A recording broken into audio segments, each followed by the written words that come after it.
One anime that I'm really enjoying at the time is Apothecary Diaries. The animation is beautiful, full of vibrant colors, it feels alive and almost takes on a personality of its own. The music suits it well, with certain themes reminding me of Zelda games. The world and the characters that fill it are all fascinating, especially Mao Mao, and I always love good mysteries, whodunit detective plots. And how I came across this anime was by natural curiosity. No prior knowledge, I saw the cover which sparked genuine interest, and the animation automatically captured me from the first few minutes into this. Now, if I never came across this on my own and was completely reliant on activist journalists to promote and sell this to me, I don't think I would have ever given this a chance. The way these activists talk about this anime is strictly through a political lens. Patriarchy this, patriarchy that, men are oppressors, this is a feminist anime. All of that would have completely turned me off, and it's like the pizza analogy I used in my previous video, stop politicizing entertainment. But luckily I was able to enjoy this on my own for all the reasons I mentioned earlier. This comment from my last video actually sums this up well,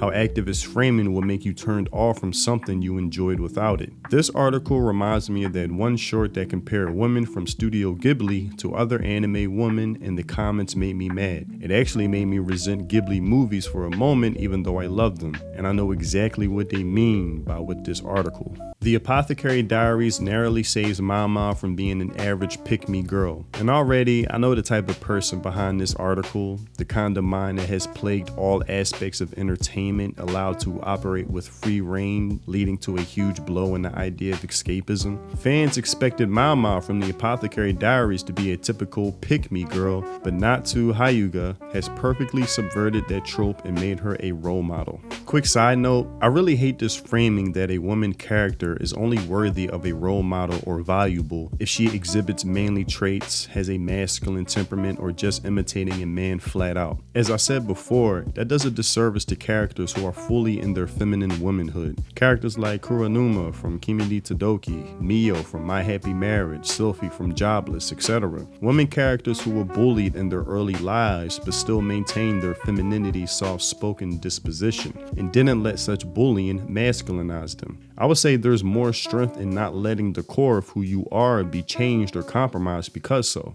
Characters who are full of feminine grace, glowing in their womanhood, but in typical feminist fashion, characters like these must be put down, or as she said, be saved to be more masculine. Just a quick observation I've always noticed. Many fans had their apprehension about watching it because of how often the main protagonist falls into the pick-me girl trope. Mama, however, is the complete opposite of it. For those who are fortunately unfamiliar with this trope, a pick-me girl is a character or even someone you know who craves male attention by presenting themselves as different from other girls. It's often accompanied by dragging down other women. The Apothecary Diaries completely avoids this by uplifting its characters. Wow, man, this is very interesting, and I can just feel the disdain this woman has for other women. This is something I've noticed that is done to root out the competition amongst other women, but I'll get more in depth with that, detailing why with an example from Avatar. The Apothecary is nothing less than a girl's girl. Wrong. Mao Mao is not a girl's girl. For example, a man's man is someone who exhibits masculine qualities to a very high degree and is respected by his male peers. So a good example of this is Guts from Berserk, let's say. He exemplifies masculine traits like no other and is respected by his men. So a girl's girl is the opposite, a woman who exhibits feminine traits and is looked up to by other women because so. Mao Mao isn't necessarily feminine, but at the same time isn't a Revi with a masculine temperament type of character neither. It would be very easy for Natsu Hyuga to have her judge the three princesses, but she instead forms a sisterhood with them. Her profession stands out from the rest of the women, but she has never once disrespected or judged them for it. She recognizes everyone is just doing what they have to. Okay, so first, whenever a girl uses this term, a pick-me girl, referring to other women, that woman should find it as a compliment. It's done out of jealousy and envy and basically using it as a slur to degrade. It's the equivalent of guys hating on a man who completely steals the room just by their presence and status alone, with remarks like, oh, they must be full of themselves, thinking they're all that. I bet they're so arrogant, shit like that. Though I would say with guys, it's less prevalent because we may view this more objectively and get motivated like, man, I need to do what it takes to get in his position, but it still happens nonetheless.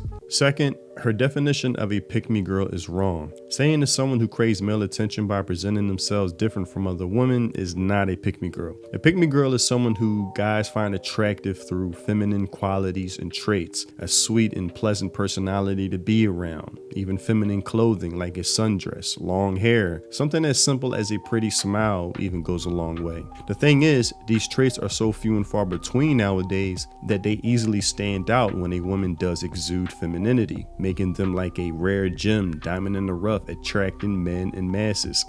Not because she craves it, but because of who she is naturally. Also, her framing of who they consider is a pick-me girl is the opposite. Pick-me girls don't set out to put other women down. Women set out to put other women down by labeling them a pick-me girl because they see them as competition for other men. So they use it as a disparaging term to discourage girls from being feminine. Now, before I go on to an example from Avatar that demonstrates this well, I remember going on a date a few years ago. Not that that was the last date I've been on, but this one in particular was with a girl on a picnic I planned, and we were discussing what we find attractive in the opposite gender. And I told her I'm really simple, and I think most men would agree. A pretty smile really goes a long way, and it would melt a man's heart. And this was a shock to her. Her eyes widened, saying, "Really?" Like it was a news alert. She didn't understand that something that simple was sought after by men and can really reel us in by that alone. And I guess that was news to her because nowadays women are taught that having a pretty smile is oppressive because it attracts the male gaze.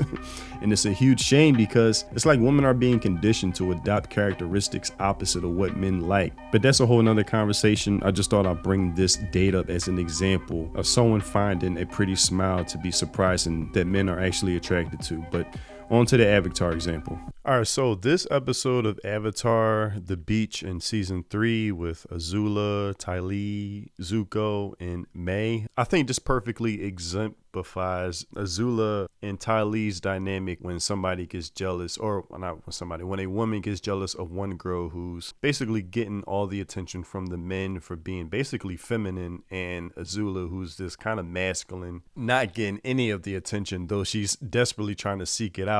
And it goes against that journalist narrative. She says that the pick-me girl is craving male attention or seeking it out. It's actually the opposite, where Ty Lee is just naturally attracting it, and Azula, who isn't the pick-me girl, is seeking it out, looking for it, but not getting any of it. So Azula is this character who's a royalty. She's used to people bowing before her, bending the knee, giving her, I would say, artificial attention, because you have to give her attention, or unless you'll die or just be in prison or penalized. It's sort of like, what's his name, Kim Jong-un in North Korea, where whenever he does a public appearance, whoever is the first one to stop clapping, I think dies or something out of the crowd. I think that's what she sort of is like. She's like a tyrant character in this show. When she shows up to this party, she's trying to get all the attention from the guys, and she's just failing miserably and automatically. Like, look, I mean, that perfectly exemplifies it. Just like stomping over, I have to conquer everything. That's a very masculine way of being, right? So, hey, you need some and help? automatically Ty Lee gets like attention just like that without even looking for it. Packing? Sure. Thanks. And already, look at Azula, like jealous. Jealous. She's expecting the red carpet treatment, instead of Ty Lee, and Ty Lee's just getting it naturally. And she says later in this episode, she wanted to be in an environment where nobody knew who they were, royalty, and she wanted to see how they would be treated in this type of environment or setting. And when on an even level playing field, Ty Lee gets the attention and she doesn't. And so Ty Lee's getting another some more attention from this other dude without even trying, right? Without even trying. Wow, thanks. So basically, Azula sees them playing volleyball, and she's like, okay, this is my avenue. This is my field right here. Anything with competition, I'm all for it. And I think in her mind, she thinks this is going to be a good way of flirting or gaining some type of male attention, because all she knows is competing and dominating. But that's a very masculine way of being. She's not embracing any type of femininity. And even May's getting attention from the two guys. Watch. And then Azula does the final strike. She does the winning game point set match, whatever. So you would think in her mind, not you would think, in her mind, she thinks she's the one who should be having people grovel at her feet. Like, I'm the one who won this. Like, come to me. She goes like really over. You will never rise from the ashes of your shame and humiliation. And so now after the game, these two guys approach the Ty Lee, and they're going to invite her to their house party later. I'm having a party tonight. You should come by. Your friend can come too. Basically May. What about me and my brother? And Azula's like, hey, what about me? How come y'all didn't invite me? And the thing is, Azula, she is attractive. She's pretty. Like she's attractive, right? But ain't nobody trying to have this type of personality around around them 24/7. Like, and see, they look at each other like, all right, I guess, all right. Well, if it takes inviting you to get Ty Lee to come, then fine, you can come as well. And so they show up at the party early as shit, right? But she just has no idea of how to compliment anybody. Well, she's the one that's always being complimented. That's a sharp outfit, Chan. Careful. You could puncture the hull of an Empire-class Fire Nation battleship, leaving thousands to drown at sea. Because it's so sharp. Awkward. Awkward. If I had somebody talk to me like that, I would be like, yo, are you trying to kill me or something? Like, are you all right? Thanks. And she's just failing miserably. Something she's not used to failure. She's not used to not succeeding at what she sets out to be or sets out to do. And on the other hand, Ty Lee is just killing it with the guys. Ty Lee is just killing it with the guys. So how do you know Ty Lee? Yeah, so all the guys are basically fighting for Ty Lee's attention. Well, I met her first. All the guys are like looking, for her approval. And this is what the feminists hate. They would label Ty Lee a pick-me just because she's just naturally being feminine. She's not being fake about it neither. This is who she naturally is. Every quality and characteristic that Azula wishes she had and just can't find herself to adopt those characteristics. But which one of us do you like? Yeah, tell us. I don't know. She literally has to fight them off. This scene alone perfectly sums up the dynamic between the women who call other women pick me, and they're really just jealous and envious on their end. So they have to kind of disparage you to discourage you from being the feminine woman that's gaining all the male attention. Oh, I'm glad you're here. Those boys won't leave me alone. I guess they all just like me too much. Those boys only like you because you make it so easy for them. It's not like they actually care who you are. That even her making her cry brings out something in me. Is like, yo, back off, all right, yo, leave her alone. Like that kind of speaks to something in me where I kind of just want to protect her. Like, yo, leave her alone, yo. And and it's really at this point where I said in my last video, hurt people. So Azula is hurt because Ty Lee is naturally just great at something where Azula is going through leaps and hurdles just to attract any attention from any guy, and she's just failing miserably. And so she has to put Ty Lee down, disparage her, call her all types of names. You're easy, you're not a challenge, you're just a tease. You're a pick-me. Okay, calm down. I didn't mean what I said.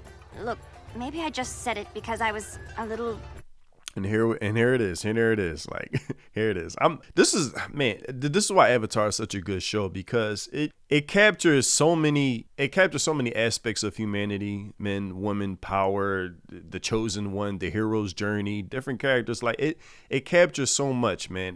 This really is a classic show. A little jealous. What?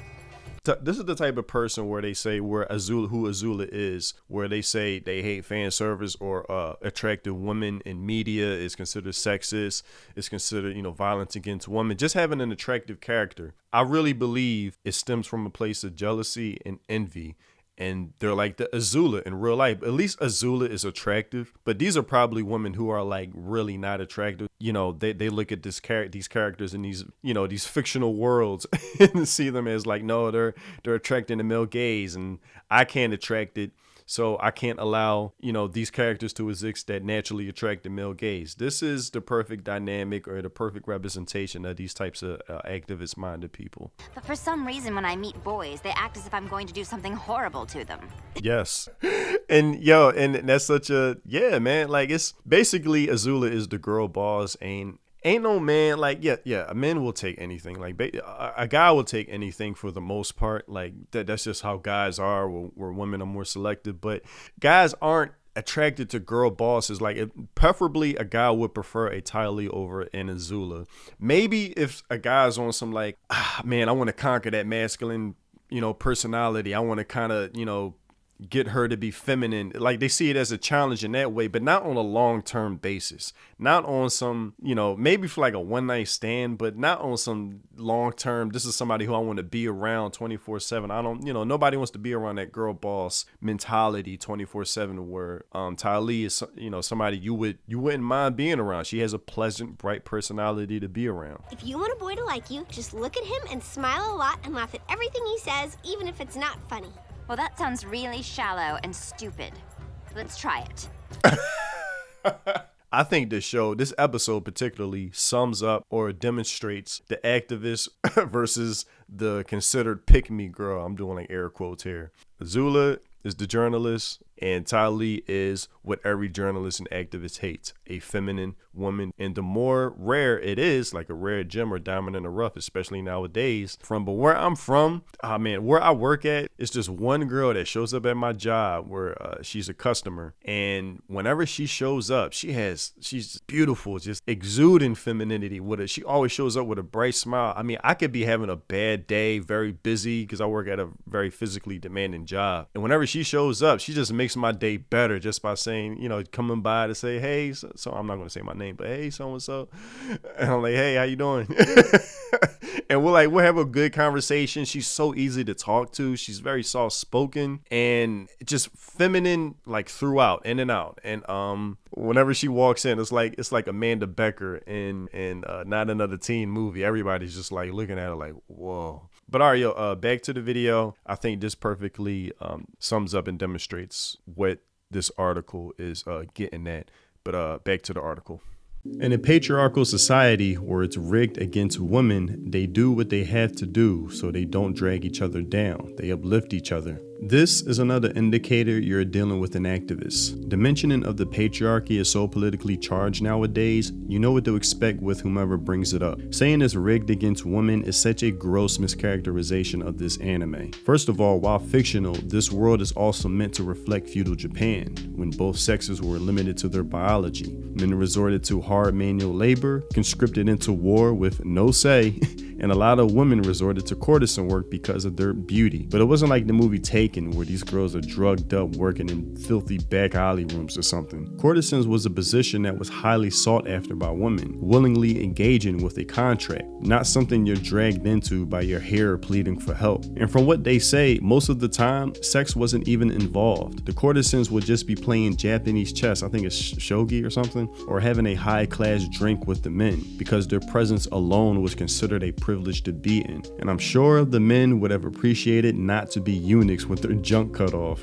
So miss me with the activist talking points. Now again, I do enjoy the Apothecary Diaries. Mao is a very fun and funny character to watch, quirky as hell, especially when it comes to poison. When she is the poison, it's like what a cat is the catnip. She loses like all autonomy, it seems. This world we're presented with is fascinating. To learn all the intricacies of how palace life worked back then in feudal Japan is interesting. It has entertainment value, but not for the activist reasons these journalists state. There's always a new mystery to solve, and is full of escapism, other cool characters, and a romance that takes its time, and I'm always looking forward to the next episode. But that's all I have for this video. Tell me what you think in the comment section below, and if you haven't already, check out my music on Spotify, links in the description. If you love those Samurai Champloo lo-fi boom bap vibes, then my music is definitely for you. Thanks for watching, and I'll see you in the next video. Free think. Peace.